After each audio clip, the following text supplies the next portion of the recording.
ফেব্রুয়ারির নির্বাচন কেউ ঠেকাতে পারবে না, কারো সাধ্য নেই, এমন মন্তব্য করেছেন প্রধান উপদেষ্টার প্রেস সচিব শফিকুল আলম। তিনি বলেন, যে কোনো অবস্থার মধ্যেই ফেব্রুয়ারিতে নির্বাচন অনুষ্ঠিত হবে। এই সরকারই নির্বাচনী সরকার হিসেবে কাজ করবে। নেত্রকোনা সার্কিট হাউস মিলনায়তনে সকালে সাংবাদিকদের সাথে এসব কথা বলেন শফিকুল আলম। তিনি বলেন, সারা দেশে নির্বাচনের উৎসব শুরু হয়ে গেছে। রাজনৈতিক দলগুলো প্রার্থী বাছাই থেকে শুরু করে নির্বাচনের প্রস্তুতি নিয়েছে। যারা এখনো নির্বাচন নিয়ে বিভ্রান্তি ছড়াচ্ছেন, নির্বাচন ঠেকানোর চেষ্টা করছে, তারা পতিত স্বৈরাচারী সরকারের দোসর। পরে তিনি জুলাই স্মৃতিস্তম্ভে ফুলেল শ্রদ্ধা জানান।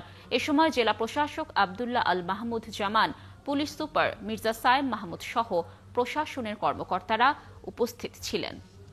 নির্বাচন নিয়ে কোনো বিভ্রান্তি নাই। যারা বিভ্রান্ত করছেন তারা আপনি খুঁজে দেখবেন যে তারা হচ্ছেন এই পতিত স্বৈরাচারের দোসর ছিলেন। হয়তোবা তার কাছ থেকে পূর্বাচলের প্লট পেয়েছেন, নতুবা তার কাছ থেকে কোনোভাবে কোনো মনিটরি বেনিফিট পেয়েছেন, বা তার দ্বারা তারা সেই সময় খুব সুখে শান্তিতে ছিলেন বা অনেক ধরনের বেনিফিটস পেয়েছেন। নির্বাচন নিয়ে কোনো ধরনের কোনো বিভ্রান্তি, নির্বাচন ফেব্রুয়ারির প্রথমার্ধে হবে।